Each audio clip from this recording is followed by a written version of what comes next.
안녕하세요. 양원주부학교 연구부 국어 수업을 시작하겠습니다.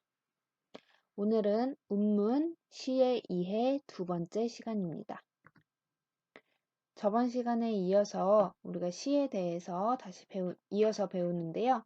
저번에는 시의 운율 5번까지 했었고 오늘은 6번 시의 종류부터 보도록 하겠습니다. 먼저 형식상의 종류라고 되어 있는데요. 시의 종류를 형식상으로 나눠봤을 때는 세 가지가 있습니다. 정형시,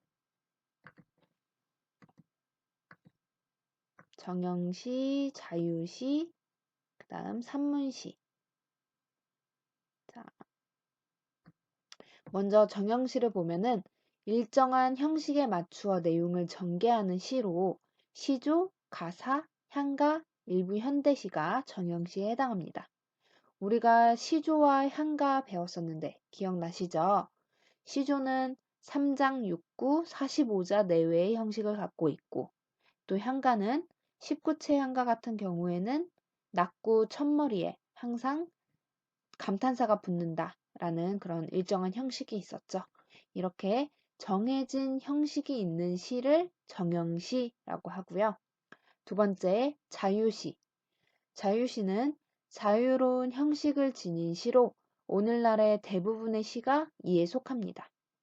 그래서 형식이 정해져 있지 않다라는 뜻으로 자유시라고 부르죠. 글자 수를 일정하게 맞추지 않는 경향이 있지만 그래도 연의 구분은 뚜렷하다라는 게 특징입니다. 세 번째, 산문시. 산문시는 시 전체가 하나의 줄글로 된 시를 말하는데요. 자유로운 형식을 지녔지만 연의 구분이 없다는 점에서 자유시와의 차이점을 보입니다. 산문시라고 하면은 그냥 하나의 이야기로 긴 글로 되어 있는 시다라고 보면 되겠죠. 우리가 보통 소설을 산문이라고 하잖아요. 그래서 소설처럼 긴 글로 된 시를 산문시라고 합니다. 이 산문시는 자유시처럼 형식이 정해져 있지 않고 연의 구분도 없고 예를 들어 보면은 한용운 시인의 작품에서 주로 많이 보이죠. 자, 그래서 지금 한 내용들, 중요한 내용에 밑줄을 그어보면요. 우선 첫 번째, 정형시는 일정한 형식에 맞추어서 내용을 전개한다. 그 다음에 예시로는 시조, 향가, 일부 현대시 이런 것들이 있고요. 자유시는 말 그대로 자유로운 형식이다. 그치만 연의 구분은 뚜렷한 게 특징이다. 마지막으로 산문시는 시 전체가 하나의 줄글로 되었다. 또 연의 구분이 없다는 점에서 자유시와 차이점을 보인다. 예시로는 한용운 시인의 시를 산문시라고 보면 된다. 라는 거 기억해 두시고요. 그 다음 7번 시의 심상 보겠습니다. 자, 시의 심상은 시를 읽을 때 마음속에 떠오르는 감각적인 인상이나 느낌, 모습 같은 것들을 말합니다. 시를 읽을 때 마음속에 떠오른다 해가지고 마음 심자 쓰고요. 그림이라고 생각을 하면 되는데요. 인상, 느낌, 모습 같은 것들을 우리가 상이 남는다 라고 하죠. 그래서 시를 읽을 때 마음속에 어떤 그림이 그려지는 것, 이런 걸 심상이라고 합니다.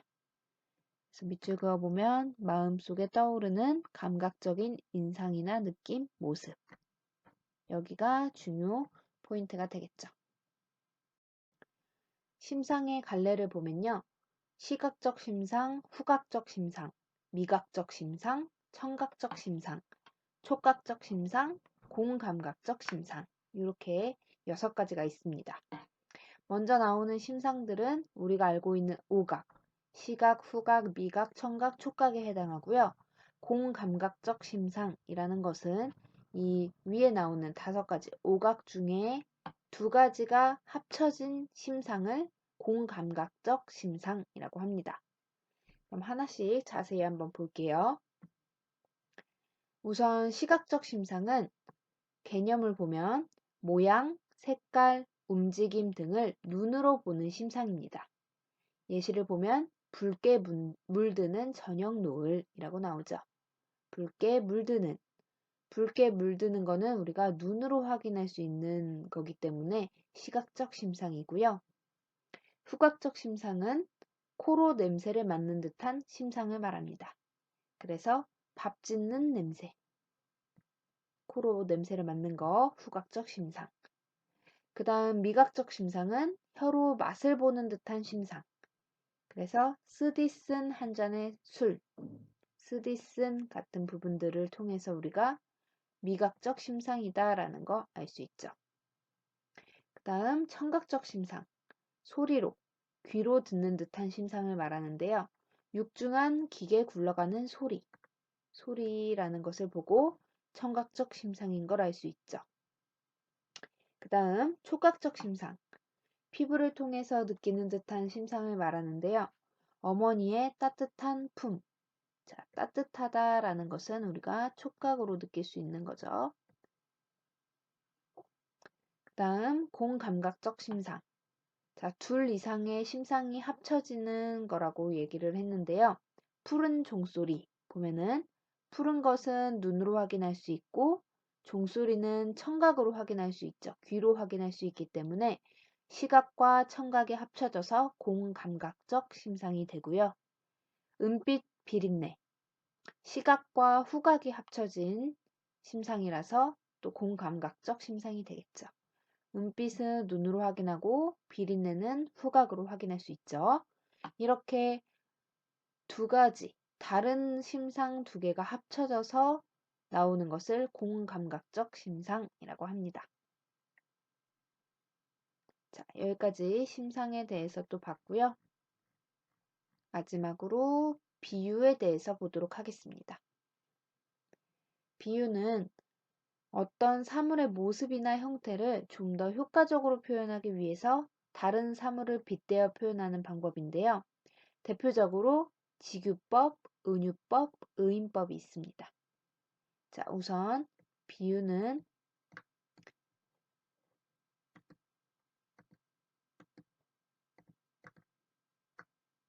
비유는 어떤 사물의 모습이나 형태를 좀 더 효과적으로 표현하기 위해서 다른 사물을 빗대어 표현하는 방법. 이것을 비유법이라고 하고요. 비유법 안에 직유법, 은유법, 의인법 같은 것들이 있습니다.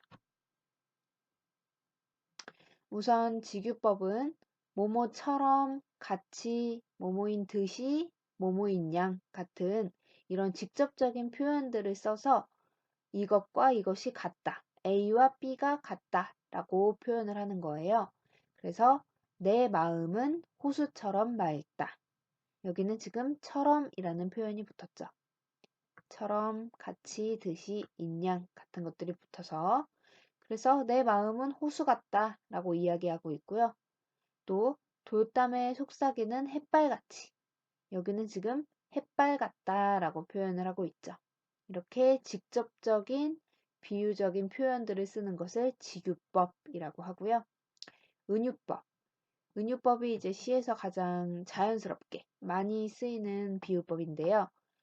원관념과 보조관념을 동일시하지만 처럼, 같이, 듯이, 인양 같은 특정한 표현 방법이 나타나지는 않아요. 그래서 내 마음은 호수다. 아까 위에 나오는 내 마음은 호수처럼 맑다와 같은 표현인데요. 여기서는 같이, 처럼, 듯이, 인양 같은 직접적인 표현은 나오지 않죠. 그냥 은이라는 말을 통해서 내 마음과 호수가 같다라고 표현을 하고 있죠.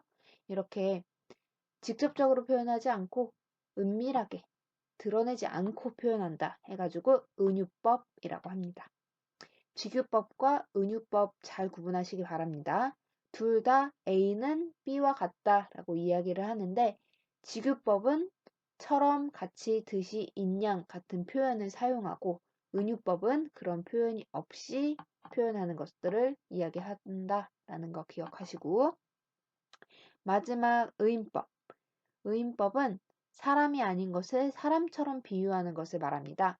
그래서 사람 인자를 써서 의인법이라고 해요. 사람이 아닌 것을 사람처럼 비유하는 것. 자, 보면 미소 짓는 샘물, 저녁 노을이 웃고 있다. 둘 다 샘물이나 저녁 노을은 웃을 수가 없는데 웃는다고 사람처럼 표현을 하고 있죠. 샘물이나 아이고, 샘물이나 저녁 노을은 웃을 수 없는 존재지만 웃는 것처럼 표현해 놓은 거. 이런 걸 사람이 아닌 것을 사람처럼 표현한다 라고 해서 의인법이라고 합니다. 자, 비유법을 정리해 보자면 직유법은 처럼, 같이, 듯이, 인양 같은 직접적인 표현으로 비교해서 표현하는 것을 말하고요. 은유법은 A는 B이다 같은 표현으로 비유를 하는데 직접적인 표현 없이 비교해서 표현한다 라는 거. 그 다음 의인법은 사람이 아닌 것을 사람처럼 표현하는 것. 샘물이나 저녁 노을 같은 것은 웃을 수가 없는데 이걸 시적으로 이제 웃을 수 있다 라고 표현을 해놨죠. 이렇게 사람이 웃는 것처럼 표현하는, 사람이 아닌 것을 사람처럼 표현하는 것을 의인법이라고 합니다. 자, 여기까지 오늘은 우리가 시의 종류, 정형시, 자유시, 산문시에 대해서 알아보았고 또 시의 심상 6가지에 대해서 알아봤습니다. 또 비유법에 대해서도 3개, 직유법, 은유법, 의인법 알아봤죠.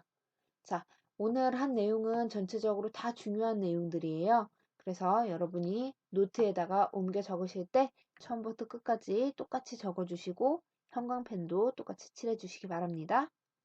오늘도 수업 듣느라 수고 많으셨습니다.